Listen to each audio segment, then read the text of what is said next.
I got a plan to take over the galaxy. These don't want to pay any taxes, and I'm gonna con these losers into starting an intergalactic war with these losers. But allow me now as the previous chancellor, yanking that shit for myself. Now for some pre-workout homework work shit. I bought it clones. 3 million clones! Wait, what? Because I need it! And I've already ordered Django to try and assassinate Padme. What? Why? Forcing Obi-Wan to go to Camino, where he'll find clones. Boy, will he find clones! And of course Yoda's gonna use them. He's Yoda! The Republic will be using a highly expendable force, lengthening the wall indefinitely! Rocketing me into a greater position of power, garnering me near complete control of the Senate! Wait, then you've done it.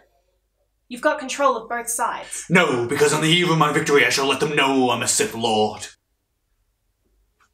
So that I can nuke them, wiping them out, end the Separatist leadership, guaranteeing my control.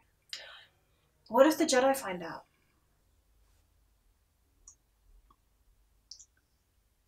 Today we're learning about attachment. Now, who here has somebody that they love? I do! They're gonna die one day. I ain't worried about the Jedi. Why do I sense we've picked up another pathetic life form? The shadow of greed, that is. Take a seat, young Skywalker. Wait, don't click away. Don't click away. Let's start somewhere a little bit more appropriate. Okay, so that statement's completely fair. From getting into politics, not treating the Sith threat seriously, to becoming more militaristic than intergalactic peacekeeper. You see, the flaws of the Jedi are what ultimately caused their downfall. Looking at Dooku. Yeah, he got corrupted by the dark side, whatever. A lot of his initial points were reasonable and even fair. Sure, he was a total nerve herder about it, but I mean, the Jedi were acting as agents of the Republic, which they weren't. I know it's easy to think of Dooku like a turd, and that's because he is, but he wasn't wrong. A lot of his issues with the Jedi are what led to its downfall. By acting as agents of the Republic, they only heightened and demonstrated the issues with that democracy.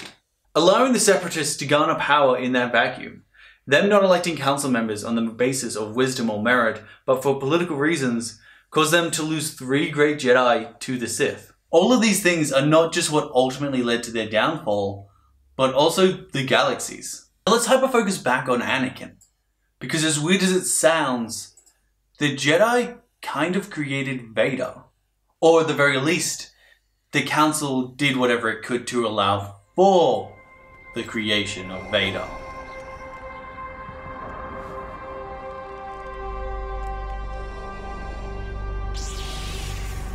Vader didn't need to happen. Anakin was always going to exist, but ironically, the Council's choices are what led to the creation of Vader. The first interaction Anakin has with the Council is a test, where they essentially tell him he's not good enough to be amongst them. No, he will not be trained. No. This sets the tone for his entire life with the Jedi Order. He is constantly trying to win over the approval of the Jedi Council, but never receiving it. And these are the people raising him. Starting with Yoda, because we know his ego always put him first anyway. Yoda wasn't particularly wise in the prequels. Smart, yes, but not wise. The issue with Yoda isn't that he doesn't want to help, it's that he wants to be the chosen one. One of the only times we get to see him actively angry and kind of antagonizing someone I miss her. is here. Afraid to lose her, I think. What has that got to do with anything? Everything. Fear is the path to the dark side. Fear leads to anger. Anger leads to hate. Hate leads to suffering. Anakin as a child, and why? Because Qui-Gon called him the chosen one. I don't presume to. But you do. Revealed your opinion is. The foundation of how Yoda acts for the entirety of the prequel trilogy is set around the fact that he believes he's the chosen one. It's why he behaved this way originally towards Anakin. It's why he gave the worst advice ever. And it's why he believed he could take Palpatine. If so powerful you are, why leave? Now, I'm not implying Yoda hated Anakin. He didn't. In fact, the second the Jedi Order decided to take on Anakin, Yoda believed his training to be absolutely essential. But it did affect how he guided him. This is Anakin. I won't let these visions come true, Master Yoda. Asking for help, asking for advice on how to deal with loss. And Yoda basically tells him to not. Hey Yoda, I'm actually really scared that I'm gonna lose someone I care about and I don't know what to do. Yeah, don't do that. Why would you care about losing someone? That's some dark shit right there. You're a bad person. It's not exactly the most practical advice, but it comes from that belief that he's the chosen one, and therefore he should act this way, be this kind of Jedi. Transform into the Force. Mourn them do not. Miss them do not. Attachment leads to jealousy. The shadow of greed, that is. The issue being, obviously, that this is not the advice Anakin needed to hear. Anakin needed to understand that loss was part of life, comes to terms with that, and accept that. And Yoda knew that. Death is a natural part of life. Rejoice for those around you who transform into the Force. Palpatine wasn't Anakin's first choice to go to about this. It's just his first choice didn't help him. Now, I know what you're thinking. What about Obi-Wan? Obi-Wan was wise and actually his master. I mean, Obi-Bro Kenobi here trained Luke. No, he didn't. This Obi-Wan trained Luke. Not this one. Some things happened between. By the time Obi-Wan met Luke, he had fallen in love, suffered from his mistakes, and overcome the grief of it all. This Obi-Wan was experienced and wise. The Obi-Wan we meet in The Phantom Menace doesn't want Anakin. He sees him as Since we've picked up another pathetic life form. Anakin needed a father. And Obi-Wan wasn't ready to be that. By Attack of the Clones, Obi-Wan was more yet somehow less. He was hypercritical of Anakin, even though half the time there was nothing more he could have done. Good job! And most importantly, he doubted him. Like to the level where Windu had to come in to his defense. This places another blockade between them. Anakin slowly stops trusting Obi-Wan with his problems. And somebody took advantage of that.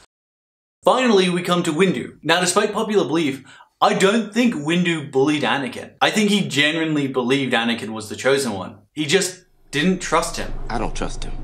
Windu is probably the most politically ingrained Jedi out of the entire council, and had serious issues trusting non-Jedi. I'm sorry, citizen. These matters are for the council to discuss. And as a result of Anakin's connection to these figures, he didn't trust Anakin, which he's pretty open about. I would say that he's partially responsible for Vader, just because of his political movings.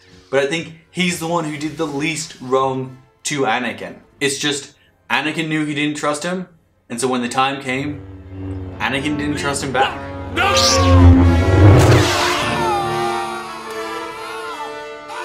Now, I know I'm mentioning this all in relation to Anakin, but he wasn't the only Padawan to go through all of this. We actually get to see the others during Clone Wars, and they're basically all turned evil. Or dead. A lot of them are dead. In fact, in every example of a Padawan we see, with the exception of one, has that happened to them. The philosophy of essentially ignoring your emotions is barely possible in times of peace. But the second they moved on to an actual war, the pressure just caused these students to fall apart. Now that one exception I mentioned, Ahsoka Tano. I am no Jedi. Ahsoka is the one Padawan we meet during this period of time who doesn't die or turn evil. At least not for long. So what is so different about Ahsoka? Well, the answer is actually quite simple. Ahsoka wasn't taught by an ordinary Jedi. Ahsoka was taught by Anakin, who was more accepting of emotions and willing to support her when she made mistakes. And now she's the only Jedi left. But what hope is that? How can I end this video with the only good master is Vader? I won't, because everybody learned their lessons. Post-prequels, Obi-Wan is more understanding as a master and more patient. Yoda was less rigid with the Jedi Order, and more free to let people choose and decide. And Luke, the whole point of Luke's story is that he sees Vader as a person.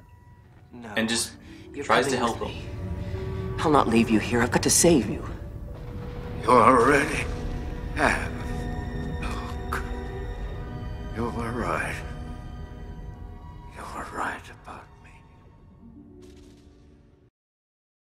Howdy everybody, thank you for watching this video if you made it this far. And if you have any opinions about this topic, if you agree with me, disagree with me, have valid points or whatever, please comment down below. I will totally reply to them and have a discussion. Also on this video I had a production assistant and a project manager. That was the lovely Jessie Grace. I will have a link to all of her stuff below and probably here-ish somewhere while the end bit is going on right now. Will probably be the link here. But it'll also be down in the description to check her out.